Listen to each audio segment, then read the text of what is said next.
शब्द के पीछे एक अच्छा भाव होता है। यदि पद का भावार्थ हम भूल जाएंगे, केवल शब्दार्थ ही हमको याद रहेगा, तो एक खतरा है। पोस्ट पद ये संभालने के बाद उसको लगता है इस संस्था में मेरा एक हक है, राइट कॉन्शियसनेस। मैं जो बोलता हूं as a president, this is an authority, ये एक अधिकार है, तो सब लोगों को ये सुनना ही चाहिए। इसका कोई भी सवाल नहीं कर सकता। Not to be questioned why and how, केवल उसका पालन होना चाहिए, only to be followed. Why? As a president this is my authority, my right. तो पोस्ट कहते ही व्यक्ति के मन में अधिकार चलाने का स्वभाव बन जाता है, टू एक्सरसाइज अथॉरिटी, राइट। इससे संगठन को बहुत हानि होती है। संगठन का यदि विस्तार केवल संख्यात्मक नहीं, गुणात्मक भी होना चाहिए, नॉट ओनली क्वांटिटेटिव, क्वालिटेटिव।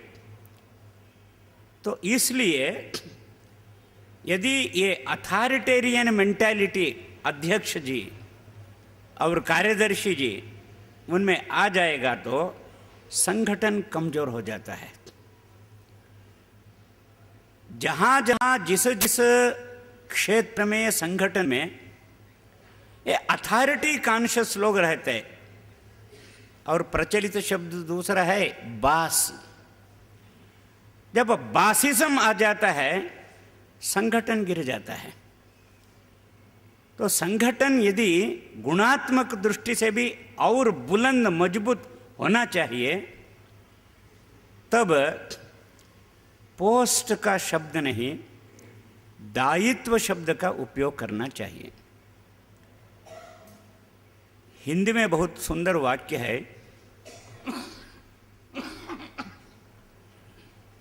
पद से मद आ जाता है और मद से कद गिर जाता है। विशेषतया राजनीतिक क्षेत्र में आप देखते हैं, पद आ गया, दायित्व भूल जाते हैं। This is my responsibility, I have to deliver something, I have to discharge something, ये भूल जाते हैं। ये मेरा पद है, इसलिए मैं मेरा अधिकार चलाता हूं। बासिज्म, लोकतंत्र में बासिज्म नहीं चलता है। धीरे धीरे उसका पद भी गिर जाता है और संगठन को हानि पहुंचाने का पाप वो करता है, सिन्नर बन जाता है। तो हमारा जो परिवार है, जिसको संघ विचार परिवार बोलते हैं, इसमें पद का भाव नहीं के बराबरी है। कोई भी ऊपर का एक दायित्व लेता है, उसमें केवल दायित्व का बोध रहता है, तो इसलिए बास नहीं बनता है। वो पद से मद और मद से कद गिर जाता है। जब दायित्व का भाव उसके दिल दिमाग में जीवित है, तब वो अपना दायित्व को इतने अच्छे ढंग से निभाता है, उसका कद ऊंचा होता है। पद से निवृत्त होने के बाद वो ओल्ड फर्नीचर नहीं बनता है, कंडेम्ड, रिटायर्ड, थका हुआ नहीं बनता है। कुछ पद नहीं रह सकता है, लेकिन उसका कद है ना, तो उसकी बात संगठन में चलती है आदर से, भक्ति से। तो इस तरह की भूमिका हमारे संगठनों में हमारे अधिकारी लोग निभाते आए हैं, तो उसके ओर सबसे प्रथम आपका ध्यान खींचना मैं चाहता हूं। एक और बात है, दायित्व लेने के लिए कुछ लोग आगे नहीं बढ़ते हैं। आराम से रहेंगे, हमको रिस्पॉन्सिबिलिटी नहीं चाहिए। कुछ कारण, सम एक्सक्यूज बोलते हैं, लेकिन उनमें अरे जब दायित्व मेरे ऊपर आ रहा है, क्यों आया है? मेरा सम्मान करने के लिए नहीं। पूरा संगठन अपेक्षा करता है तो आपके ओर से इस संगठन को कुछ प्राप्त हो जाए, और आप में वो क्षमता है। तो इस विश्वास के साथ जब आपको दायित्व दिया जाता है, दायित्व को स्वीकार करना चाहिए। Nobody should run away from the responsibility, nobody should run behind the post. So when the responsibility is here, हमारे यहाँ आया है, उसका स्वीकार करना चाहिए। और हमारे परिवार में ये एक अच्छी एक प्रथा है, संस्कृति है। जब रिस्पॉन्सिबिलिटी आ जाता है, उसकी क्षमता बढ़ जाती है। संघ के द्वितीय सरसंघ चालक परम पूज्य गुरु जी कहा करते थे, सरसंघ चालक का जो एक आसन है, वो एक अलंकार का पद का आसन नहीं है, वो विक्रमादित्य का सिंहासन है। तो जब उस आसन में एक व्यक्ति बैठता है, जैसे विक्रमादित्य राज करते थे, वो क्षमता उसमें आ जाती है। उसी भाव से मैं सरसंघ चालक बन रहा हूं, इस तरह उन्होंने अत्यंत विनम्रता से कहा था। तो आप लोगों में जो अध्यक्ष बनते हैं, तो आपका सम्मान करने के लिए नहीं, लेकिन आपके ओर से कुछ अपेक्षा रखते हुए ये दायित्व आपको दिया जा रहा है, तो दायित्व को स्वीकार करना चाहिए। तो तीसरी बात मैं बताना चाहता हूं, दायित्व स्वीकार करना, संगठन का काम करना, ये हम लोगों का धर्म है। तो हमारे देश में ये धर्म शब्द का प्रयोग किया जाता है, अंग्रेजी अनुवाद रिलीजियन नहीं। जिस कर्तव्य को निभाना ही चाहिए, लोग हमारे ओर से अपेक्षा करते हैं, ये इनका कर्तव्य है, वो निभाएंगे ही। जैसा परिवार में पितृधर्म है, पिताजी एक पद नहीं है, पिताजी एक सम्मान का स्थान नहीं है, माता सम्मान का स्थान नहीं है, वो दायित्व है। और उस दायित्व से मां कभी भी नहीं भागती है। क्यों? पूरा परिवार ये मेरे ऊपर निर्भर है, इसलिए मेरा धर्म होता है मेरा दायित्व को मैं निभाऊं। ढंग से दायित्व निभाती है। कुछ माताएं यहाँ बैठी है, तो उनको ये बहुत अच्छा ही लगना चाहिए, ऐसा मुझे लगता है। भारतीय परिवार ये मेल डोमिनेशन नहीं है। गलत ढंग से सोचने वाले ऐसा बोलते हैं। फीमेल डोमिनेशन भी नहीं, यहाँ किसी का डोमिनेशन नहीं है, पुरुष प्रधान नहीं है, ये मातृ प्रधान है। परिवार में माता है ना, वो प्रधान, यानी अपना जो मातृ धर्म है उसका पालन करती है। तो जिस परिवार में माताजी और पिताजी अपना अपना धर्म पालन करते हैं, वो परिवार एक मंगल परिवार बन जाता है। केवल अपने कुल के नहीं, देश के लिए भी वो एक असेट जैसा बन जाता है। तो इस तरह हमारे प्रत्येक संगठन में जो नए लोग चुने जाते हैं और जिनको बाकी लोग चुनाते हैं, तो सब लोगों के मन में यही भाव होना चाहिए, ये नई व्यवस्था है ना, इसका एक धर्म है संगठन को आगे बढ़ाना, तो इसलिए दायित्व दिया गया है।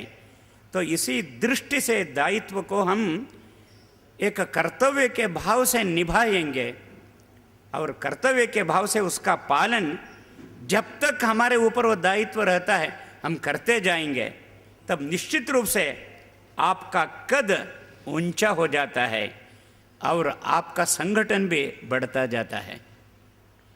अटल बिहारी वाजपेयी प्रधानमंत्री थे, कई बार उनको देश याद करता है। मैंने कहा देश याद करता है, केवल हम लोग मात्र नहीं। एक और अच्छे कार्यकर्ता थे भाजपा के, वो दुर्भाग्य से हमारे बीच में आज नहीं है। तो उन्होंने अटल जी के बारे में एक बात कही थी। किसी ने कहा पूर्व प्रधानमंत्री जी अटल बिहारी वाजपेयी, तब तुरंत इन्होंने कहा पूर्व नहीं है, वो अपूर्व प्रधानमंत्री है। भूतपूर्व प्रधानमंत्री, हमारे देश में कई लोग हैं भूतपूर्व प्रधानमंत्री है, मंत्री है, अध्यक्ष जी है, ये सब भूत जैसे अपने अपने संगठन को बहुत पीड़ा करते रहते हैं, लेकिन यहां अभूतपूर्व है। जो आज संभाल रहे हैं उनकी निवृत्ति हो जाएगी। वो संगठन के लिए भूत नहीं बनना चाहिए, तो निश्चित रूप से अभूतपूर्व इस समिति के कार्यकर्ता ही रहेंगे, ये मेरा विश्वास है। यदि आपको ये ठीक लगता है तो 2 तालियां बजाना चाहिए, नहीं तो मुझे बहुत गलत लगता है। दूसरी बात है, सार्वजनिक जीवन में ये देखने के लिए मिलता ही रहता है, और विशेष रूप से संगठनों में, संस्थाओं में। इसलिए इन कुछ बातों की ओर आपका ध्यान मैं खींच रहा हूं। 2 और शब्द है, मैच्योरिटी और सीनियरिटी। कोई भी सीनियर बन सकता है, गधा भी सीनियर बन जाता है, उसके लिए कुछ परिश्रम करने की कोई आवश्यकता नहीं। जैसे मैं सीनियर सिटीजन हूं, सदाशिव भी सीनियर सिटीजन है, लक्ष्मी नारायण भी सीनियर सिटीजन है। क्यों? 60 हो गया। क्यों 60 हो गया? अब मरे नहीं तो इसलिए जीवित है, ये 60 हो गया। यदि हम मर जाते तो 55, 50 खत्म हो जाता।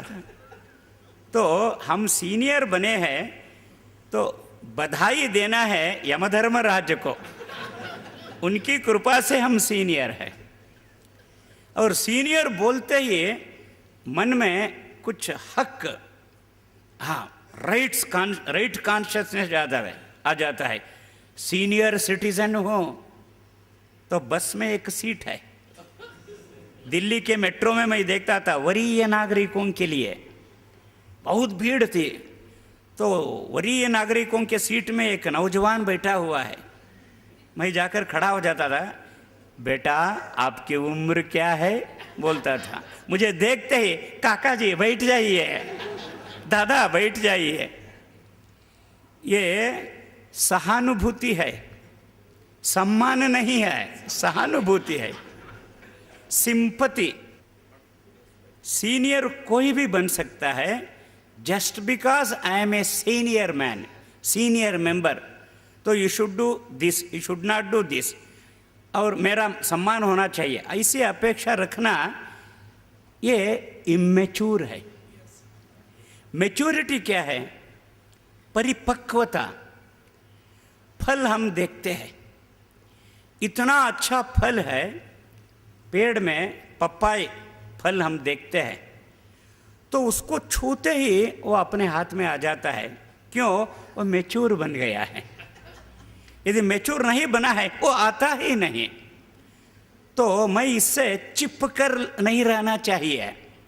संगठन में मुझे पद चाहिए, मैं सीनियर हूँ, चिपक कर नहीं रहना चाहिए। आप किसी ने कहा थोड़ा जो कम उम्र वाले आए हैं, बहुत अच्छी बात है, उनको सम्मानना चाहिए, वो मैच्योर है। मैच्योरिटी के लिए परिश्रम करना पड़ता है। मैच्योरिटी के लिए अपना कर्तव्य जो है, कर्तव्य को निभाना पड़ता है। जब तक हम इस पद पर रहेंगे ऑफिस, तो तब तक जो जो हमारे ओर से अपेक्षा है, सब अपेक्षा पूरे करने के लिए हर तरह का प्रयत्न मैं करूँगा और प्रयत्न करता रहूँगा। लोगों को भी लगता है कर रहा है। अनावश्यक गुस्सा नहीं करता है, अनावश्यक संगठन में गुटबाजी नहीं करता है। ये सब लोगों को साथ में लेकर जाता है। ये मैच्योरिटी है। तो हम लोगों को अपने संगठन में काम करते करते सीनियर बनने की इच्छा नहीं रखना। सीनियर अपने आप से बन जाएंगे, लेकिन मैच्योर बनता जाना चाहिए। मैच्योरिटी का लक्षण है, एक लक्षण मैं आपको बताना चाहता हूँ। इस अधिवेशन में 2 दिन आपको यहाँ रहना चाहिए था। कई अधिवेशन में देखता आया हूँ, इसलिए मैं बोलता हूँ। उद्घाटन सत्र में उपस्थिति बहुत अच्छी रहती है। समापन सत्र में कई कुर्सियों को इतना बुरा लगता है, हमारा सम्मान ही नहीं हो रहा है। कुर्सी का सम्मान करने के लिए आप बैठे हैं, आपके सम्मान में कुर्सी नहीं लगी हुई है। लेकिन इस अधिवेशन में सब कुर्सियां, कोई एक आधा कुर्सी छोड़कर सब कुर्सियों में आप बैठ गए हैं। लगता है व्यवस्था करने वाले बहुत चतुर होंगे। अनावश्यक कल शाम कितने कुर्सियां थी, आज की क्या आवश्यकता, इसलिए उसको हटाया होगा, मुझे मालूम नहीं।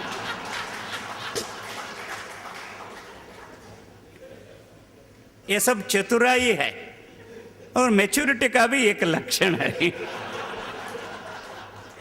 लेकिन आप लोग समापन में भी उपस्थित है, क्यों? आप मैच्योर्ड है। आप केवल सीनियरिटी के इच्छा रखने वाले नहीं है, संगठन के प्रति आप में एक कमिटमेंट, बद्धता है, प्रतिबद्धता। इस कारण आप यहाँ बैठे हुए हैं। और इतनी प्रशंसा की बात आपको कहने के बाद शाम तक कितने गतिविधियां चलेगी, सब में आप निश्चित रूप से रहेंगे ही, ये मेरा विश्वास है। देखने के लिए मैं नहीं रहूँगा, लेकिन आप खुद के बारे में आप सोच सकते हैं। तो हम सब लोग मैच्योर्ड कार्यकर्ता बनेंगे, सीनियर नहीं है। तीसरी बात, किसी बात के लिए एक निदर्शन हमें चाहिए। 2 और शब्द है, एक निदर्शन है, एक प्रदर्शन है। निदर्शन यानी एग्जाम्पल। प्रदर्शन को अंग्रेजी में क्या बोलते हैं कुमटाकर जी? एग्जीबिशन। तो कुछ लोग एग्जीबिशन के लिए रहते हैं। सदाशिव जी को ये कार्यक्रम 1 बजे को होने वाला है, निमंत्रण में छपा हुआ था, इसलिए थोड़ा देरी से आए हैं। किसी के मन में बुरा नहीं लगना चाहिए। ये हमारे प्रिय मित्र है, इसलिए कुछ हम कहेंगे तो उनके दिमाग में कोई बुरी भाव मेरे बारे में नहीं आएगा, उनके बारे में नहीं। मैच्योर्ड है। कई कार्यक्रमों में मैं देखता हूँ कुछ लोग देरी से आते हैं और आते आते नमस्कार नमस्कार बोलते, सब लोगों का ध्यान आकृष्ट करते, मैं आ रहा हूँ, मैं हूँ। ये सब लोगों को मालूम होना चाहिए। ये एग्जीबिशन है। एग्जाम्पल क्या है? दत्तोपंत ठेंगड़ी जी एग्जाम्पल है, कहीं भी एग्जीबिशन नहीं है। उनके साथ साथ बाजू में बैठने का सुअवसर मुझे बहुत मिल गया है। संघ के अखिल भारतीय बैठकों में ठेंगड़ी जी देरी से आए, बीच में उठकर चले गए और बीच में ऐसे ही कुछ बात कर रहे हैं, एक बार भी मैंने नहीं देखे। तो ठेंगड़ी जी आए हैं, ये कैसा मालूम होता था? मंच पर जो अधिकारी बैठते थे एकदम रीढ़ की हड्डी को भी झुकती नहीं थी, सीधे बैठते थे सरल पद्मासन में घंटा 1.5 घंटा। इसलिए जीवन में भी किसी के सामने झुकने का बुरा काम उनसे नहीं हुआ, सीधे बैठते थे, ज़्यादा नहीं बोलते थे। जब बोलने के लिए कहा जाता था तो एक एक बात भी केवल सुनने लायक नहीं, लिखने लायक नहीं, अंतःकरण में अंकित करना लायक, ऐसा विषय होने रखता ही थे। इसलिए आपसे मैं निवेदन करता हूँ, उन्होंने जो एक पुस्तक लिखी है कार्यकर्ता, वो हिंदी में और कन्नड़ भाषा में भी आ गया है, मुझे मालूम नहीं अंग्रेजी में है या नहीं, लेकिन हिंदी में है। हमारे ये संगठन के प्रत्येक कार्यकर्ता को, एक कार्यकर्ता हम कैसे रहें, कैसे बने और अंत तक कैसे टिके, वो पुस्तक का अध्ययन करना चाहिए। हम सभी के लिए वो कार्यकर्ता पुस्तक एक गीता जैसी पुस्तक है। तो मैं बार बार उस पर नज़र डालता ही रहता हूँ, रोशनी मिलती ही रहती है। तो एग्जाम्पल बनेंगे, एग्जिबिशन नहीं करेंगे। और दो और अच्छी बातें हैं शब्द, एक मान्यता, अंग्रेजी में रिकग्निशन बोलते हैं, दूसरा शब्द है धन्यता। अंग्रेजी में पर्याय शब्द नहीं है। क्यों? लगता है उन देशों में, उनकी सभ्यता में